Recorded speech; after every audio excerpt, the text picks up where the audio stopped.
I've just said hi to my camera about 5 times. I hate doing intros. But hi, this video is going to be my review on the Shadow and Bone Trilogy by Leigh Bardugo.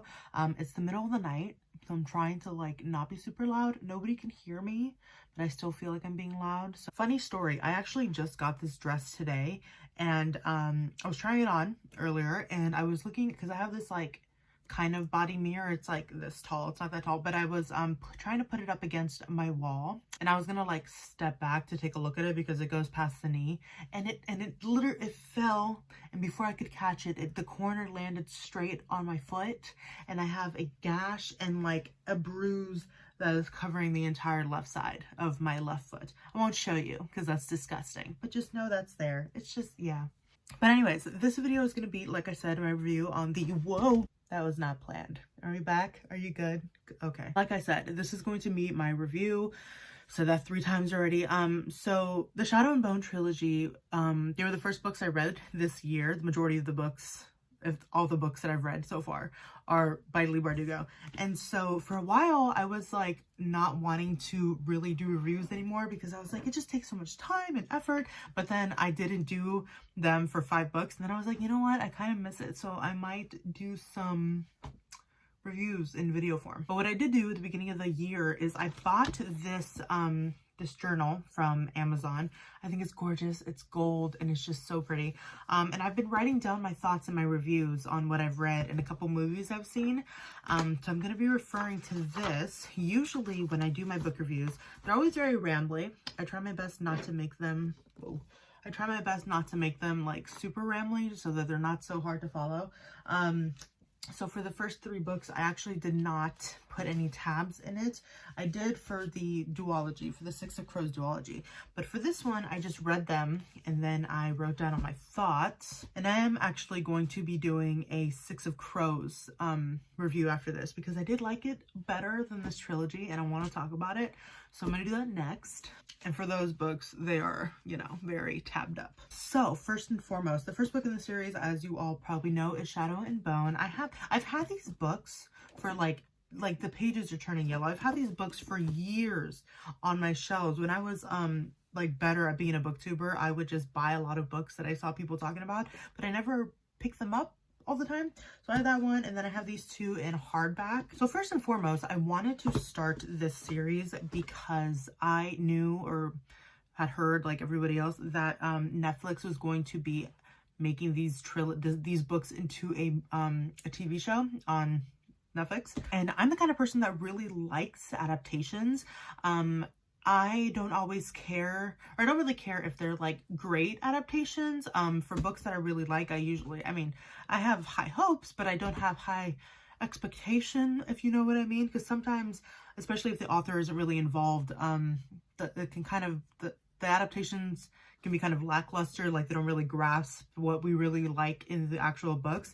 But I saw the trailer yesterday and I'm super excited because it legit looks amazing. So overall, I gave, I read these books so fast, like within a few weeks. I'm just a slow reader, but to me that was kind of fast. And I forgot what happened in what like books specifically because I just went through them so fast. But overall, I did give the series an 8 out of 10, like a very hot, like an 85% of enjoyment for me. I really enjoyed these books. I was never bored. I actually very much did enjoy the writing style. I really liked Leigh Bardugo's writing style. To me, I don't know if there's like an actual word for it, but to me, I found her writing very like constantly moving forward. Like there wasn't a lot of like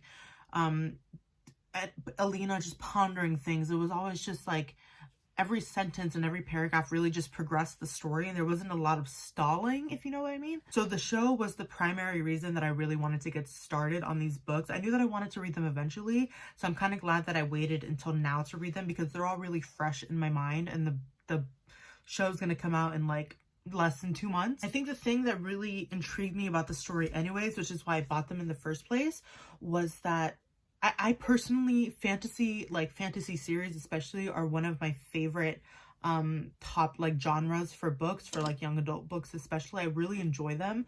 But I loved that these books had that aspect of like an old imperial Russia, like it was a Russian influence, because a lot of fantasy or stuff like that, they have a lot of like, it feels like very British. Like whenever you watch the show, everybody has like a British accent. Like, why do you have a British accent? You're not, like, in these books, they're not even, they're technically not really speaking English. They're speaking like Rafkin and like different kinds of languages that we just don't know.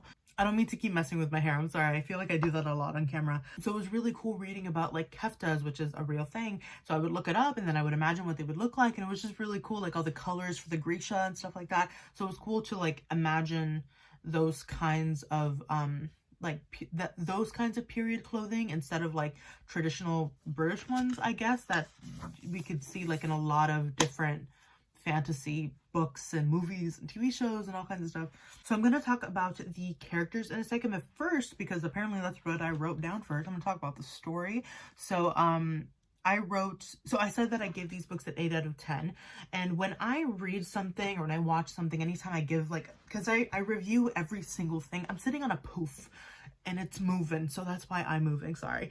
But whenever I watch something or read something, I try to put into perspective the audience that this book or whatever is trying to reach, the age of the people in the book. And so these are obviously young adult fantasy novels, and I rated it as such. So like I wasn't gonna read these thinking it was gonna be like a new adult super crazy fantasy. So given that it was a young adult fiction fantasy that goes hand in hand, I very much enjoyed them. Like it was never a dull moment. Like I never, like I said, I was never bored. I was really happy with the progression of each book. And with that said, I do wish that we got a little bit more in terms of like character development and explanation. I think that the world was really like the actual world of Grisha, like the Grisha verse was actually nicely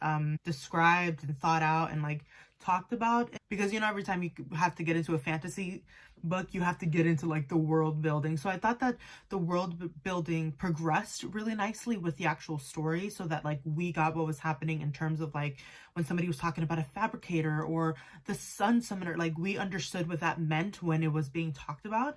But there was some parts that I wish were described a little bit more, and mostly like at the very end, spoiler alert, I guess, when it's revealed that Mal is actually the third amplifier. Because when we got to that part, Alina was getting attacked by the firebird, and Mal came to save her, and then they didn't get killed by the thing. And then she looks at him and she's like, wait a minute, you're the third amplifier. And they don't really like get into it that much more. I know they do, they describe it a little bit because of his ancestry, but I do wish that was described, like that was explained a little bit more. I did think that these books in particular, this trilogy, was more, because you know how some books can be more character based and versus more plot based. I do feel like these were more plot based, because we didn't get so many scenes where it was just like the characters talking, having a heart to heart. The majority of the scenes were them like either training or fighting or talking about a strategy or which I very much enjoyed. It just kind of left me wanting more, like wanting to know more about the characters. So like for me, the romantic trope of, oh, we're together now, but we knew each other as kids and we grew up together and now we're together. That is my absolute favorite, like, romantic trope in anything. 13 Going on 30 is my all-time favorite rom-com, which isn't exactly like Friends to Lovers, like, because they, you know, if you've seen that movie. But I just absolutely adore that trope. I think it's adorable. I love knowing that characters, like, they knew each other when they were innocent. They knew each other when they grew up, and they like accepted all of the flaws and everything with them when they grew, because you always hear a lot of like, oh, well, we grew apart, you know, whatever. So whenever I read a story about a couple who knew each other as kids and are still together, oh, it just warms my heart. I always think it's so cute. And while Alina and Mal did get together, but not really until the very end, so I do wish that they like were more together since the beginning. I do like that. I really loved their ending. Like, I really, really liked it. I was so happy that they got a happy ending. I love that. I don't think it was, you know, super fantasy, that it was impossible. I will never be mad at a happy ending. Like, why would you be mad at a happy ending of these two characters who've gone through so much? Like, why wouldn't you want them to be happy together? As for the actual characters, so the first one I'm going to talk about is Alina. I did think she was a very good main character. She was a very classic young adult female heroine, I felt like. Personally, I didn't feel like she was exuding personality, which isn't necessarily an insult. That's just kind of seems to be what happens in a lot of like young adult fiction, especially young adult fantasy. I don't know why necessarily. I know especially like in young adult romance, it's so that the reader can like put themselves in the place of it. I didn't think Alina was a bad character at all. I thought she was actually fairly complex because of everything that she was dealing with, and how quick she had to like learn everything, and in a matter of months, like her entire world just expanded. So while I didn't necessarily agree with every single one of her actions, I did completely understand them. She was just dealing with a lot. And I did think that it was super interesting that these books, it had like a love quad, like a four, not a love triangle, but there was like 3 possible suitors for Alina. We had Mal, who was the best friend, who was the best friend since birth. We had the Darkling, who understood her in a certain sense, and who understood the darkness in her. And we had Nikolai, who was basically this other guy who would provide for her like power and wealth and, you know, being comfortable. So she had very different, the 3 men who were kind of going after her were very different. One thing that I did think was kind of like the classic heroine of it was that she was very reserved with a lot of things. And I would get really annoyed because communication is always like it always kills things in books, right? Like if the characters would have just communicated, then things would have worked out and things would have been so much easier.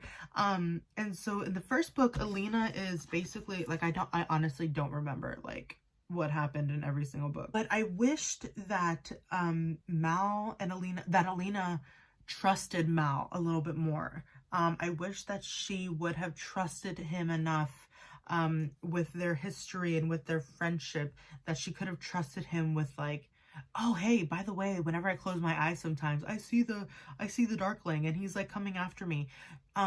Like if I was Ma, I would have been offended too. Like he just risked his life to save her. And I mean, of course you should never do something for somebody, you know, hoping that you're going to get something in return. You should just be selfless when you do certain acts.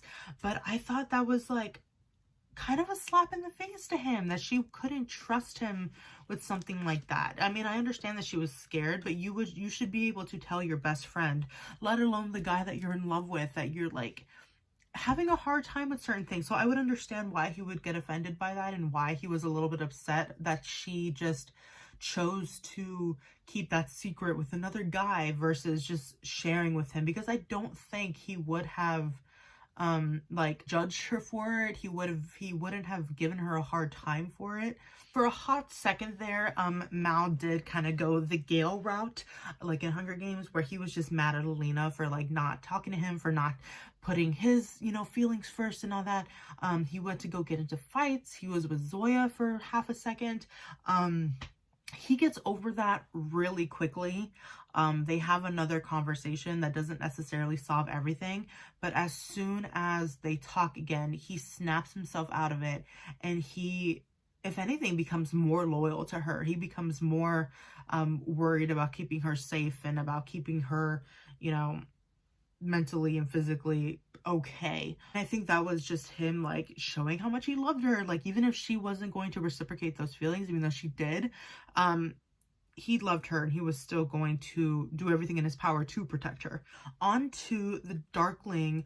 I thought he was a very interesting character. I did think that the Darkling was a super, super fascinating character. I feel like we didn't get enough of his character, to be completely honest. He was a super interesting guy, and I was expecting, actually, to get more stuff from him, if not by a flashback, if not by just more alone time conversations with him and Alina. We only got a handful, if you really think about it. And in those conversations that he had with her, he didn't they didn't reveal so much to each other, because we know that this guy has been, you know, alive for hundreds of years, and he is trying to get power in any which way he can. And at the end of the day, he really just wanted, you know, a friend, like somebody to share his power with, somebody to share his time with, even though it was in a really weird, like dark, manipulated way. But he ultimately just didn't want to be alone, and he expresses that explicitly, I feel like, when he tells Alina his name, when he's like, hey, don't, you know, forget me, can you be this person who remembers me as somebody other than, you know, the Darkling who just murdered thousands of people and caused so much mayhem. And so at least he died knowing that he had somebody who wasn't even necessarily a friend, but understood him a little bit more in a complex way than like the regular commoner would, or even his mother, who loved him dearly, but like was like, dude, you need to stop. I also did think that his death was a little bit easy. Alina literally just stabbed him in the heart. Like, that was it. There wasn't like a huge, I mean, there was like the battle kind of leading up to it, but she literally just stabbed him in the heart. So like, I felt like I wanted more from that. But ultimately, yeah, I really did want to know more about him. He was one of the darker, he was the Darkling, literally. He was the dark, villainous kind of character of this series, and I wanted to know more. Like, did he have friends ever as a kid? Did he, I wanted to see him show maybe a little bit of more vulnerability.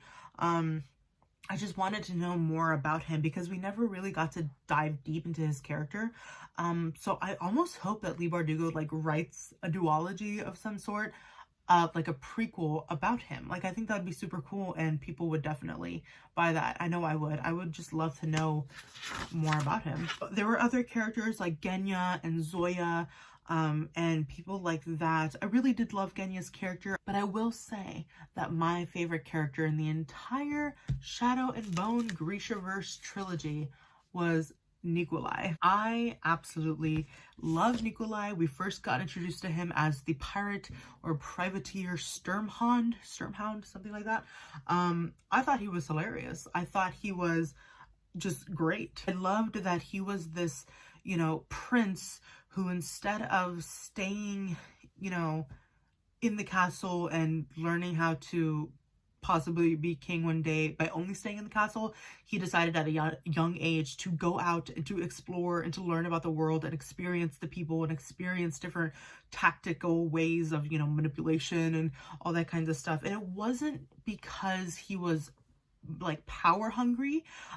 He did want the throne, and he did want, you know, the power that came along with it, but it wasn't for like to be some kind of dictator. Like, he wanted that power because he knew that he could use it for good. And then Alina saw that in him, and she even told him that. She's like, you know, you would be a really good king because you are a person, you are of the people. You weren't, you know, this prince who was born with a silver spoon in his mouth. I mean, he technically was, but he decided to go out and like experience the world, like I said, so that he could, you know, best properly work for the people. And not only that, I thought he had a heart of gold, and I just thought he was absolutely hilarious. Every time he opened his mouth, it made me laugh. It was so funny. I thought he was probably the most complex character of the series, which makes me so happy that he has an entire duology dedicated to him. I bought this book last month when I got Crooked Kingdoms, because I had Six of Crows, but I didn't have Crooked Kingdoms, and I had to, anyways, so I bought this. I realized that the second book in this duology is going to be coming out next month, so I went ahead and bought this. That way I could read this for the second one.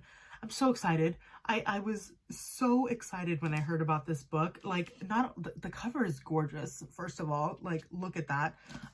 But Nikolai is going to be the main character, and I was flipping through the pages, and it kind of looks like it's going to be in the same style of Six of Crows, where every book or every chapter is a different character that's like telling their point of view. So I'm super excited about that, because I know that Zoya and Genya and Nikolai are all going to be in there. very excited. But anyways, I thought he was fantastic, and I was so sad to see that one part where the Darkling basically takes over him and he becomes like that winged creature. I thought that was so sad, and I'm super excited to read about it in that book, because I know that he's going to be like struggling with it, because he was able to like get back to his normal human self, but he still feels like some kind of darkness in him. So I know that's going to be something that he has to deal with in his own duology. And then just as the king of Ravka and just all of that, I'm just excited to read that one. I'm currently reading the second series by Sarah J. Maas, the one that starts with the the first one, I forget. I'm almost done with that one.